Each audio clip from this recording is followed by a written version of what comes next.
الحمد لله الذي جعل المصيبة رحمة للمؤمنين والعذابا للكافرين. أشهد أن لا إله إلا الله وحده لا شريك له، وأشهد أن محمدا عبده ورسوله. اللهم صل وسلم وبارك على محمد وعلى آله وأصحابه أجمعين. أما بعد، فيا عباد الله، أوصيكم ونفسي بتقوى الله وطاعته لعلكم ترحمون. وقال عز من قائل: يا أيها الذين آمنوا اتقوا الله وقولوا قولا سديدا يصلح لكم أعمالكم ويغفر لكم ذنوبكم، ومن يطع الله ورسوله فقد فاز فوزا عظيما. معاشر المسلمين وزمرة الموحدين رحمكم الله، untayan tahmid, tasbih, takbir, taqdis wa ta'zim berhembus setiap bibir kita kaum muslimin, karena begitu banyak curahan nikmat yang Allah sodorkan kepada kita, baik yang konkret maupun yang abstrak, yang tersurat maupun yang tersirat, terlebih-lebih nikmatul imani wal islami wal ihsani. Sehingga kalau kita kalkulasi secara terperinci rentetan-rentetan nikmat tersebut wahid fawahid, satu persatu, maka kita akan kehabisan angka dan mulut kita pun akan berbusa. Kemudian selaku kita sebagai seorang musafir tentu membutuhkan bekal dan modal di hari tua. Sedangkan sebaik-baiknya bekal yang pertama dan utama adalah at-taqwa hahuna, yakni al-imtithalu bi awamirihi wal ijtinabu bi nawahihi. Ma'asyiral muslimin hafizakumullah jami'an. Salah satu asbab bencana yang mampu mengundang kemurkaan Allah Subhanahu wa taala adalah hubbul ma'asi, rajin maksiat, suka durhaka. Baik yang dilakukan secara izhar terang-terangan maupun secara ikhfa sembunyi-sembunyi.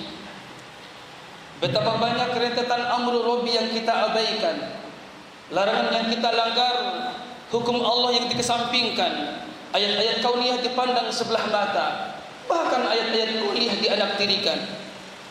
Padahal katanya Islam kafah, tapi kenapa kekuasaan jabatan dianggap keuntungan, amanah dijustifikasi sebagai ghanimah, zakat diklaim merugikan, tanah wakaf dijadikan lahan pribadi, bahkan masih banyak lagi spekulasi suami yang tunduk sama istri. Belum lagi adanya pemimpin yang zalim, pejabat yang gemar maksiat, turis yang buka aurat 24 jam, hingga kiai tun guru yang berani selingkuh. Termasuk di dalamnya adalah hukum pisau delegitimasi, sirah nabawi dimanipulasi, ulama dieliminasi, ruh iman terkontaminasi, ruang lingkup dakwah diamputasi, mobilisasi mad'u dimutilasi, seruan adzan dibatasi, program ngaji tak diminati, destinasi surga dipromosi, orang asing semakin berambisi, legalisasi prostitusi, konsekuensinya berapi karena setiap diri sudah terobsesi oleh diagnosis al-wahnu, yakni hubbud dunya wa karahiyatul mauti, cinta dunia dan takut mati. Hal-hal inilah terkadang bisa membuat Allah semakin gerah melihat tingkah laku hamba-hambanya dan menurunkan bala bencana berupa banjir bandang, angin puting beliung, gunung meletus, kapal tenggelam, hingga gempa bumi dan tsunami yang melanda negeri kita tercinta Indonesia, wabil khusus Nusa Tenggara Barat, dalam satu ikatan yang kokoh, yakni ikatan Sasambo, Sasak, Samawa dan Bojo. Namun sayang sekali, ketika segelintir orang berbuat dosa, kenapa saudara-saudara kami yang taat dan soleh ikut kena cipratan musibah? Ulama wal umara, toga dan toma, ayah dan bunda, mantu dan besan, keluarga dan kerabat, serta kolega dan jiran, mereka semua jadi saksi mata, jadi saksi hidup, bahkan jadi saksi bisu sebagai pejuang iskariman al-mutsahidan, hidup mulia atau mati syahid. Mereka menjadi korban dari dahsyatnya gempa 7,0 Nusa Tenggara Barat, gempa 7,5 Nusa Tenggara Timur, dan gempa 5,6 Cianjur Jawa Barat, dan ganasnya COVID-19. Ini semua tiada lain ditemukan akibat imbas dari kejahatan sekelompok orang yang maksiat sekian orang, tapi yang kena getah ribuan umat, yang menaburkan kezaliman satu orang penguasa, tapi yang mendapat percikan derita rakyat jelata, yang gatal satu titik, tapi yang kena garu titik-titik lain, yang menanamkan benih-benih busuk satu personil, tapi memetik buah hasilnya satu studio, yang bocorin kapal satu orang, tapi yang tenggelam di tengah laut satu RT 1000 kakak, yang berulah hanya segelintir orang, tapi yang di PHK ribuan karyawan, yang bertingkah hanya hitungan jari, tapi menjadi korban lautan manusia, yang illegal logging belasan manusia, tapi menjadi dampak konsekuensi daripada banjir bandang satu kabupaten kota. Dan masih banyak lagi virus-virus ganas lainnya, bergebak jamur di musim hujan, yaitu keangkuhan ala Fir'aun, ketakaburan ala iblis, kehasadan ala Qabil, serta kemewahan ala Qarun, dan kesenangan status ala Raja Namrud.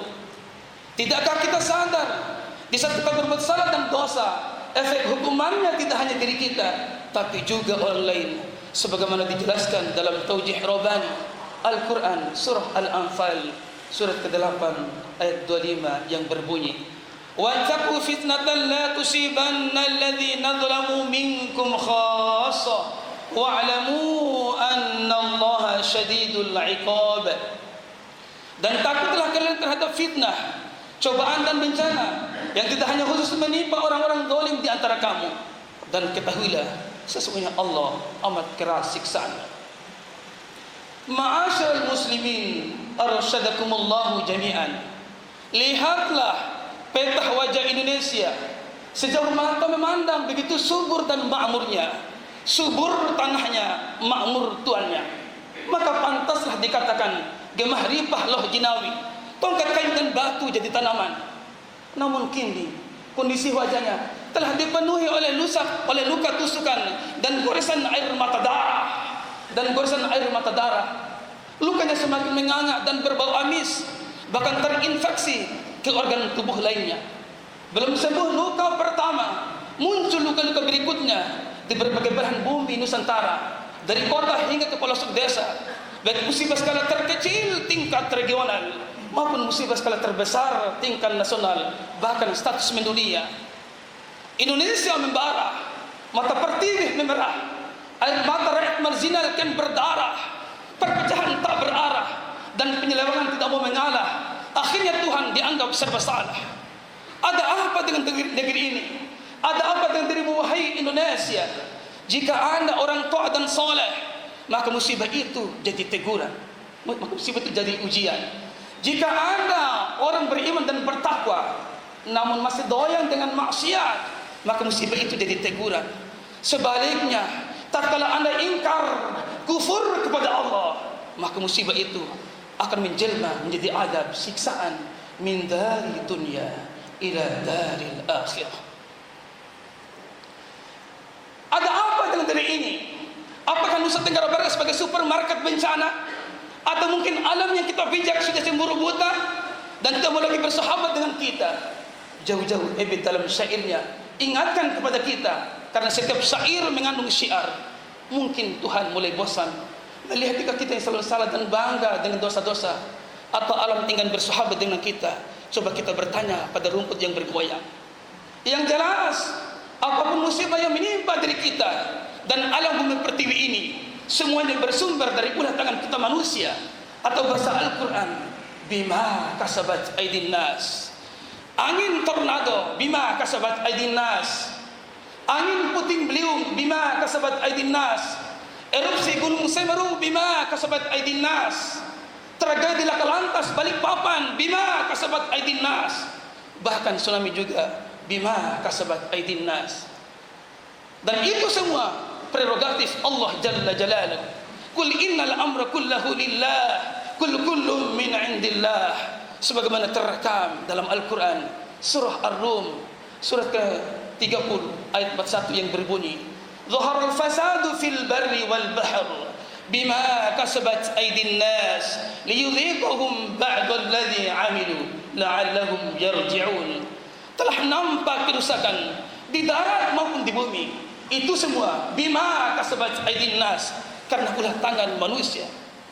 Allah menghendaki agar sebagian mereka merasakan akibat daripada perbuatan mereka, supaya mereka kembali kepada jalan yang benar, kembali kepada Allah Jalla Jalaluhu. Majlisul Jum'ah rahimani wa rahimakumullahu jami'an. Imam Ar-Razi berpendapat bahwa musibah itu tidak hanya rasa sakit dan kematian, tapi termasuk hilangnya sandal dan matinya lampu saat dibutuhkan penerangannya.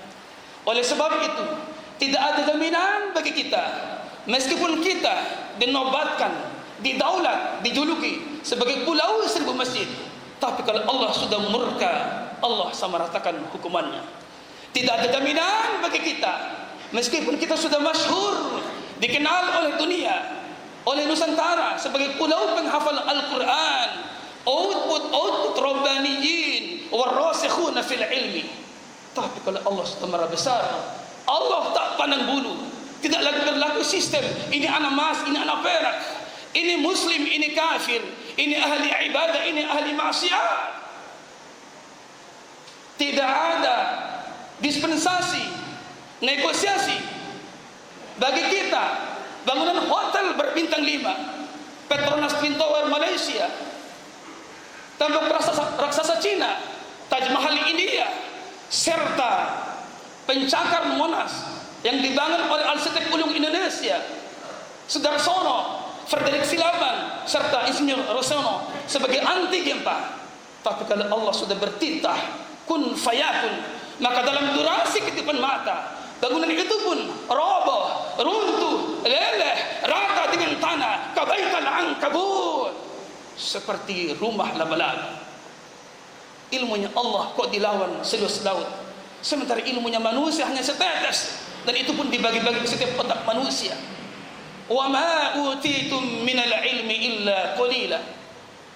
Maka hanya satu kata, yakni kata hasballah, hasbiyallahu wa ni'mal wakil, ni'mal maula wa ni'mal nasir, wala haula wala quwata illa billah. Dengan demikian, tidak lagi berlaku sistem, tidak lagi berlaku rekening konut yang kita miliki, tumpukan harta yang kita kumpulkan, gelar dunia yang kita raih, serta rumah dan mobil mewah yang kita pajang sepanjang bahu jalan, dan jabatan yang disombongkan. Kalau Allah berkehendak, kecil baginya hingga hatta sehelai daun pun yang gugur dari rantingnya, sebiji darah yang jatuh dari pohonnya di tempat yang gelap gulita, basah ataupun kering, illa ya'lamuha, kecuali Allah Maha tahu. Senada dengan kalimat ma asaba min musibatin illa biidznillah, tidaklah musibah yang menimpa seseorang kecuali atas izin Allah. La tataharraku dzarratun illa biidznillah, tidaklah bergerak satu biji darah pun kecuali atas kehendak dan izin Allah Subhanahu wa taala.